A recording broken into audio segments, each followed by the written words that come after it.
This is the Aftersun podcast, episode one. I'm Rodney Seroga. And I'm Loic Kinga.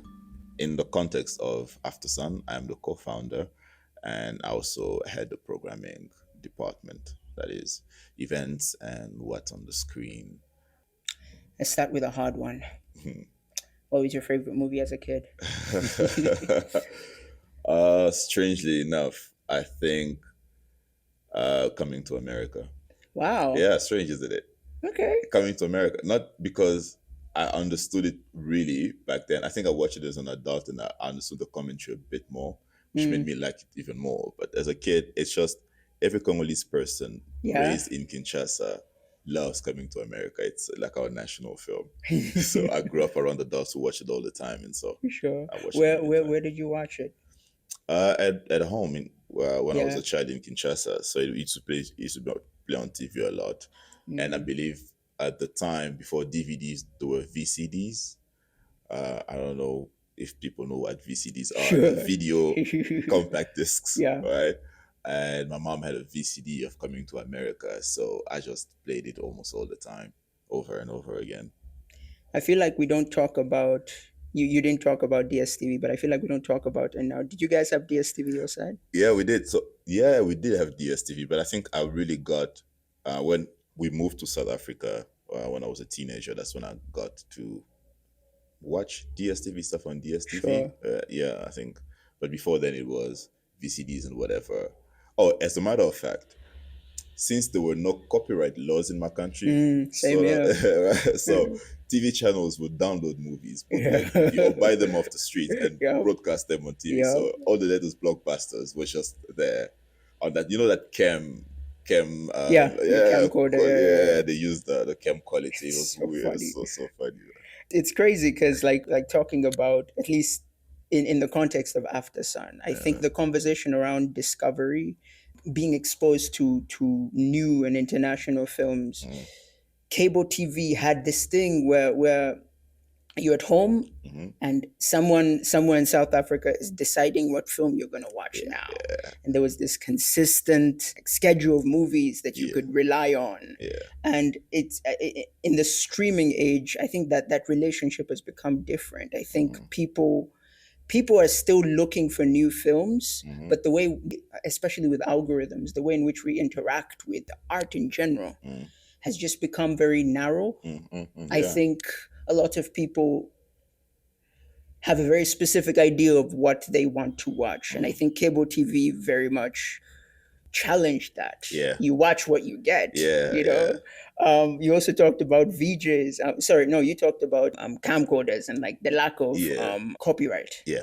So here we have you heard of VJs? Have you heard of I like love VJ VJs. jingle? Yeah, exactly. I love the So concept. so yeah, the language barrier thing, Yeah. and then that creates a whole industry of, like you said, camcorder films, and also VJs where they reintroduce the film, basically walk through a new experience, and I think that also is a really interesting form of discovery for a lot of, it's like translation. It literally is translation. It is translation from one culture into another. We actually had there was a Nollywood boom in Congo, Yeah. in Kinshasa especially. Same here. Yeah, and we had VJs. So the first time we had VJs on TV in Congo were people who could translate from English.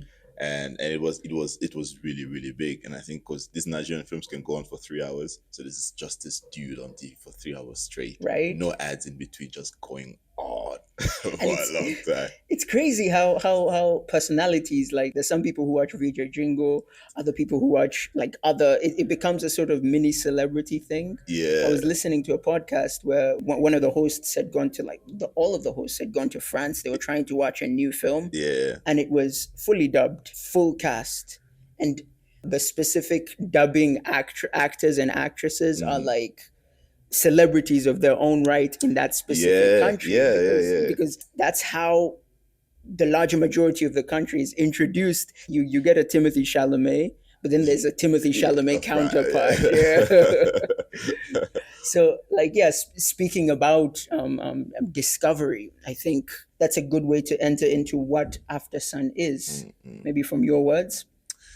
Aftersun is a community of film lovers. Mm. But more than that, it's a place where we want to highlight films that trigger conversations. It's a place where we are not very big on escapism. Okay. Right? Yeah. So I personally have an issue with escapism, Mm. and so we Aftersun is a place where anybody who wants to watch a movie in community, a movie that starts conversation and actually have those conversations with people, Aftersun is the place to be. So it's community film, but it's also discussion, because a lot of times we've realized that as much as cinema is supposed to be a communal activity, a collective activity, it's very isolated in terms of there's not a lot of people who have conversations around the type of films that they see at the Agreed. cinema.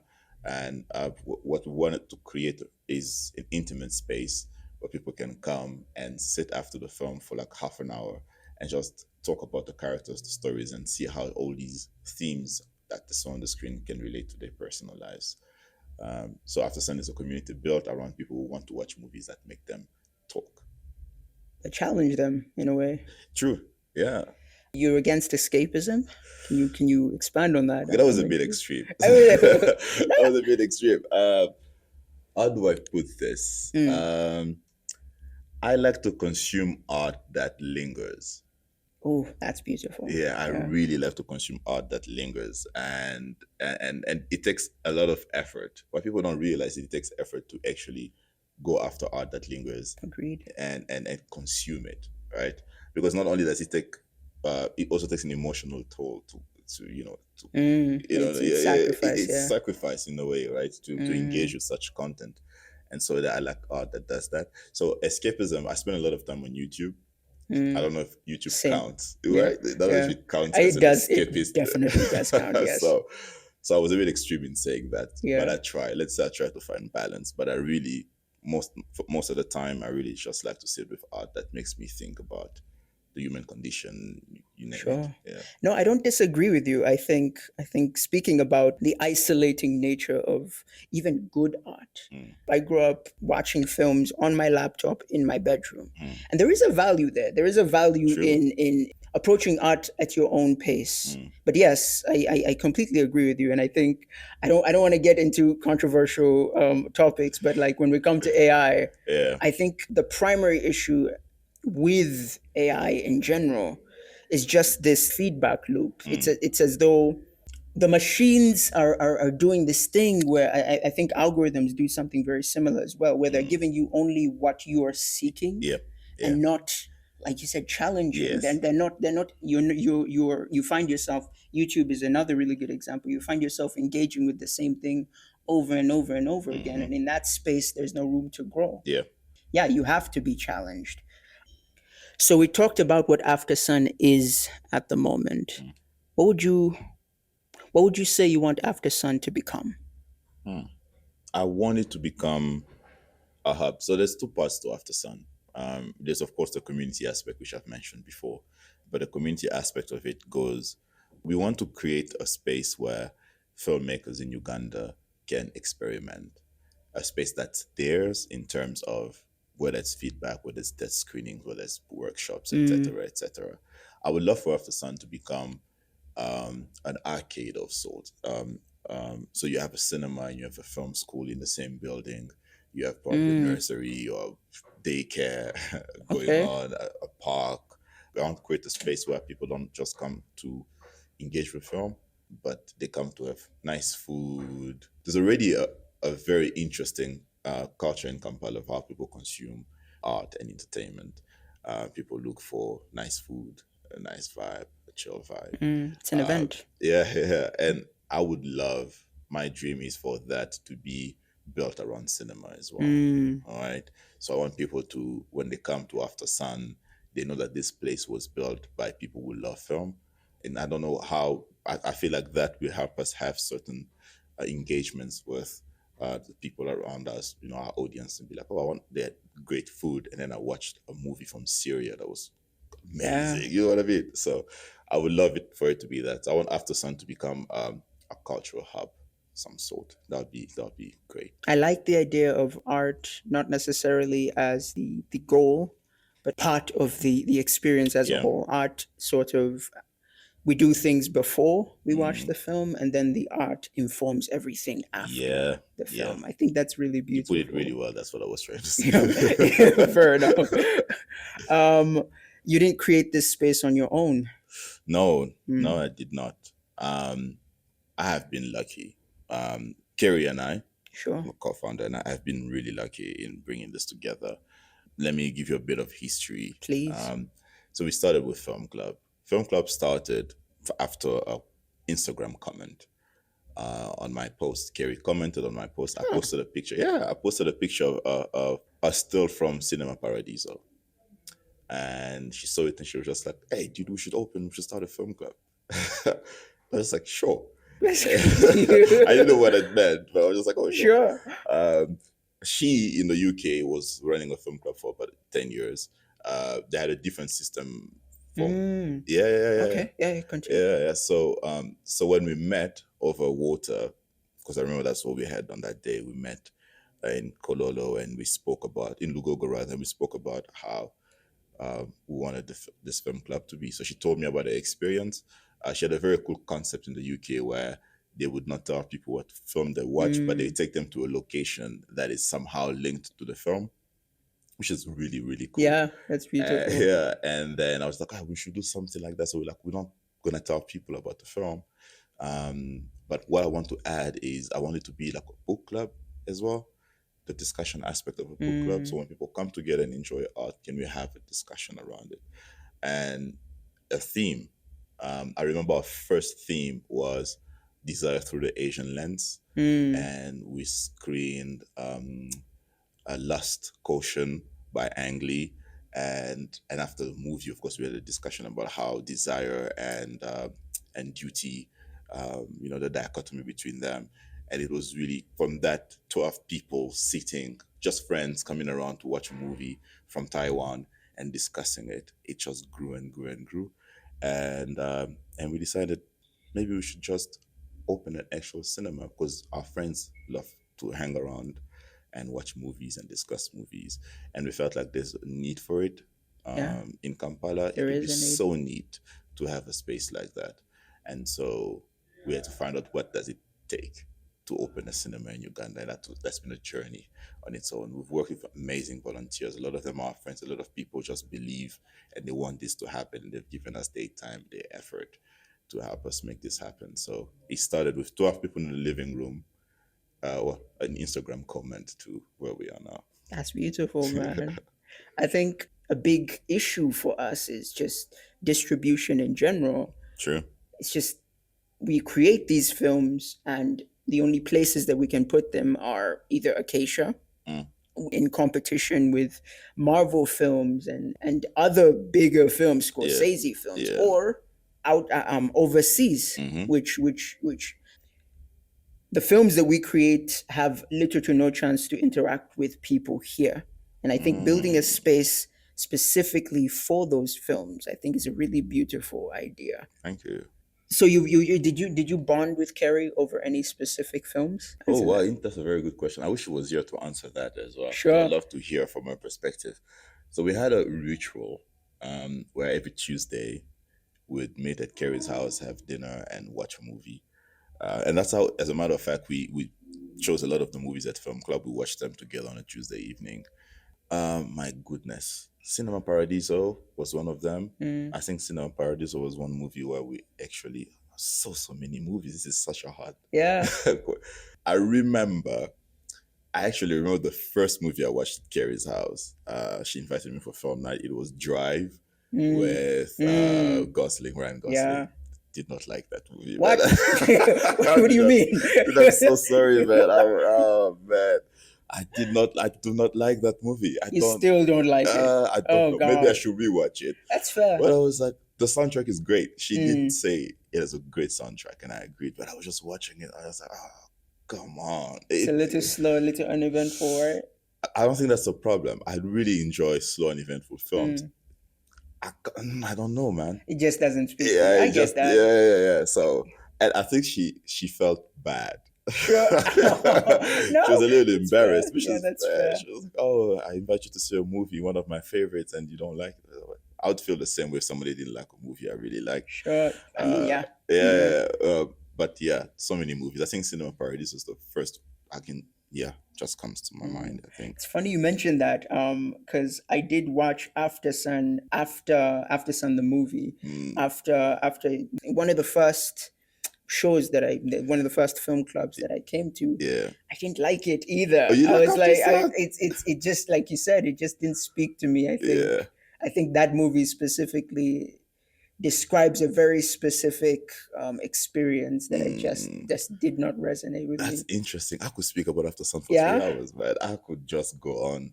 tell me tell me one thing specifically you that resonated, because you did name the entire thing after. What resonated about that film? I'll tell you two things. And I think the second one Sure. would be a spoiler for anybody who's not seen the movie. First, three things. I love directorial debuts. There's just something about, Truth. yeah, I really love directorial debuts They're raw. because, yeah, there's just something that I don't know how to explain it. I get And you. Charlotte Wells, that was hers.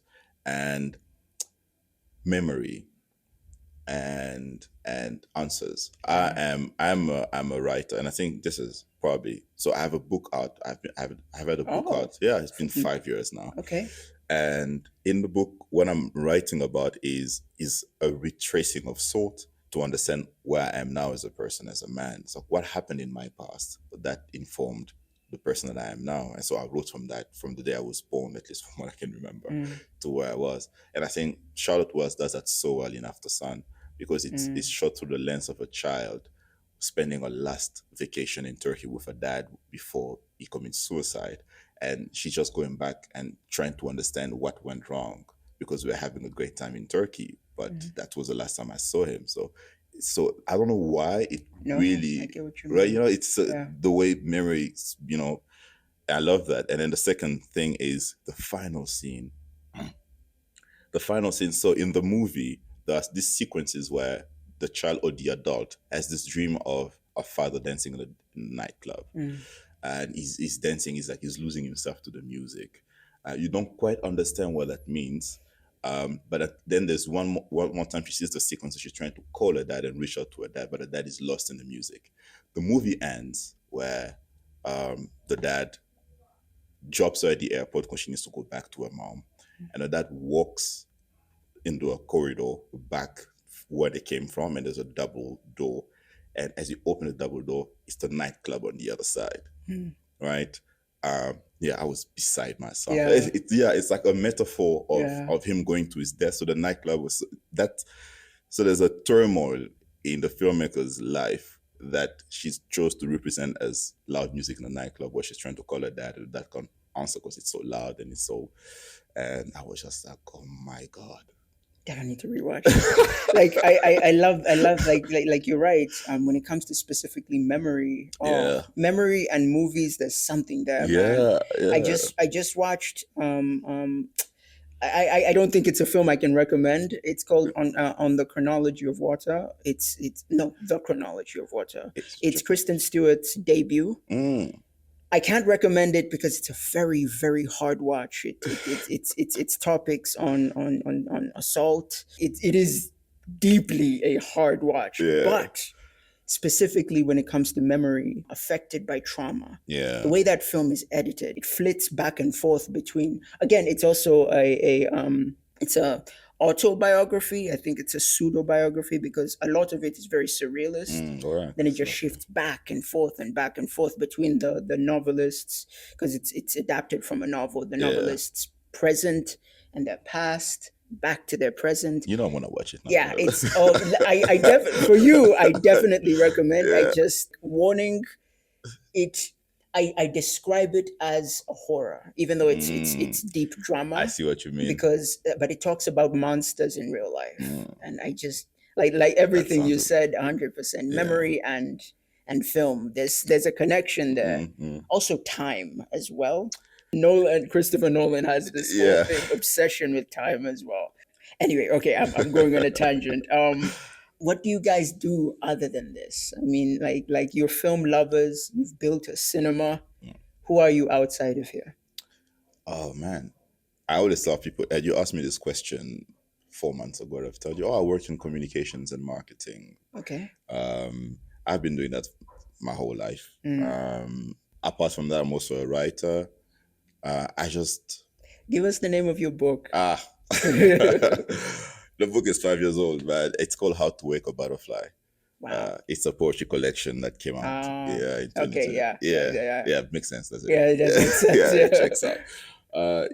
So yeah, I'm a writer. I do a couple of things here and there, but professionally, for the longest time, I've worked in sales, communications, and marketing, and yeah.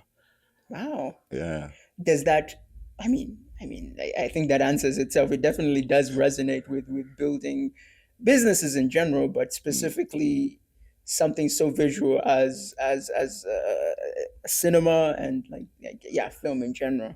I ask because you're now in the position where you are going to, I think this space in general is going to be an introduction and an education for a lot of young filmmakers, a lot of currently working filmmakers. Can you walk me through the process of picking a film and specifically putting it up, if you're comfortable even talking about if you're comfortable talking about the finances as well, Yeah. just in general, because we talked about this a few days ago. Yeah.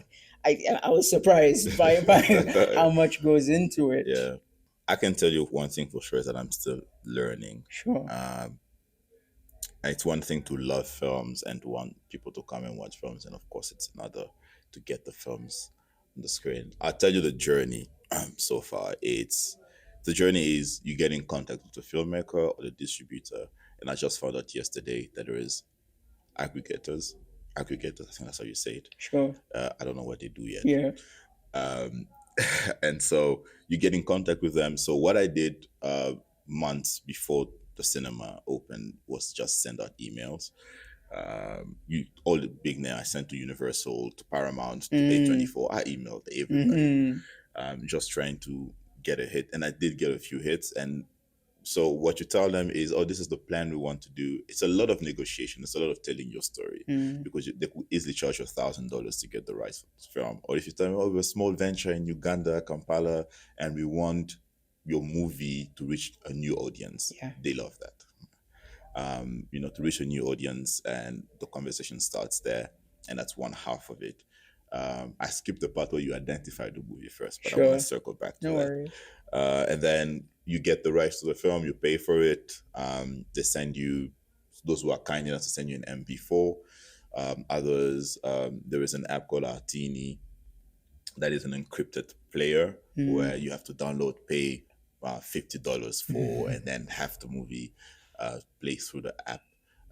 There are DCP files which we haven't cracked yet. I'm still doing a bit of research on how to get DCP files, because there's a lot of movies by A24 that only screen in South Africa because they have DCP. There's DCP, of course, here in Uganda as well, but I'm trying to see how I can get like the drama, the new Zendaya film. It would be nice, Yeah, it would. to see it in the big screen, but you need spatial software. But anyway, so you get that, and now you have to have it rated and classified by the Media Council of Uganda. So which is also a process, because 30 days before the screening date, so you need to submit. So so you need to be very careful in getting the movie on time to have it classified on time, so you can have it on the screen. So yeah, in there it gets a bit tricky. That's yeah. But what I can say though is that the Media Council of Uganda, as at least the people I've been working with, have been really helpful. It's about conversation, it's about human connection, and just telling them, man, this is what we want to do in Kampala. We want to do a pop-up cinema, and this is the type of movies we want to screen for a month, etc. And they really try to meet you. They really try to meet you halfway to make it happen. So kudos to them. To their credit, they're really helpful people. The selection of the films, the criteria is always, if you come to film club, the first question we always ask is, how did the movie make you feel? And that's the first question I ask myself when I pick a movie. How do I want to feel after this movie? Even if I don't know what when I end up feeling, but I want to feel something, right? And that's what I do. So when I pick the movies for for the pop-up, I realized that the theme of family and memory was very strong. I didn't even realize that three of the movies that I picked were about family and memory. And I was like, I didn't even do it on purpose. For instance, All That's Left of You, a Palestinian film, I heard about it because it was in Sundance. And I was like, I watched the trailer. This is such a dope film. And I just wrote them an email. I was like, hey, I saw this, and we got it. Long story short, we got it. And yeah, it's about, if I were to watch this movie, oh yeah, I always wish somebody curated that for me. I think that's my attitude when I pick these movies. I'm like, if I were to be in the audience, I would have loved for someone to pick these movies and serve them to me. And since nobody's doing it so far, I'll be the guy to do it in a way. Right. So I think that's true for Kerry as well. Yeah. I think that's a good place to end it. Is there anything else you would like to say to the audience listening right now? Come to the cinema. I don't know when this is going to be out, but we are here for 2 more weeks. Come see the space. You don't have to see a movie. Just come see the space and support us. The dream is to start something in Kampala. I didn't mention this, but when I think of Aftersun, I think of it as us filling in the gap for filmmakers. I don't know what this would mean in 10 years for the film industry in Uganda. I don't know. But what I want is for filmmakers in Uganda to know that be given the confidence to make films and not be afraid, not be concerned about where they're going to show those films. All right, it's one thing to make a film, and I know I have a lot of filmmaker friends who are incredible filmmakers, but they don't have screens. And I think maybe there's a mental block in trying to invest time and money and resources in the movie, not knowing who is going to see it. So yeah, so we thought about it. Before we started, we asked a lot of filmmakers, what they would want if a space like this were to exist. And yeah, we want to be the gap between YouTube and the big Cineplex. If the big Cineplex are too big for you, money wise or etc. Or YouTube is not where you want your film to go, and you want a big screen for it. That's why we created Aftersun. To give the guys the confidence to be like, I want to make a movie. I'm going to hit up those Aftersun guys, and we're going to agree on how many times they can screen it. And I'm going to bring my friends, my dad, my mom to see my movie in the big screen. That's what we want to do for them.